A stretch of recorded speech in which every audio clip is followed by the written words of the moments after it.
Foreign Secretary David Miliband's visit to Washington comes as U.S. officials are increasingly concerned that the newly elected government in Pakistan is negotiating with pro-Taliban militants in the federally administered tribal areas, or Fatah.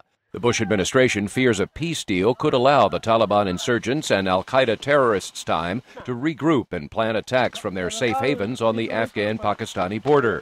But speaking at a Washington think tank, Miliband appeared to back moves by the leaders of both countries to reach out to insurgent groups. In both Afghanistan and in the Fatah, we need to accept that government reconciliation efforts will reach out to people we are uncomfortable with. We have a right and duty to say clearly when we think the governments of Afghanistan or Pakistan are putting our forces in the region or our citizens at home at greater risk, making deals which leave extremists with too much freedom. But the process of reconciliation will be infinitely more legitimate and effective if it is locally owned.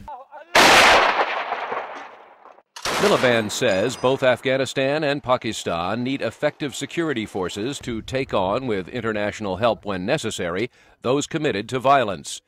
But he says there is no military solution to extremism in both countries. Over 800 members of the Pakistani security forces have been killed in the border areas since 2002.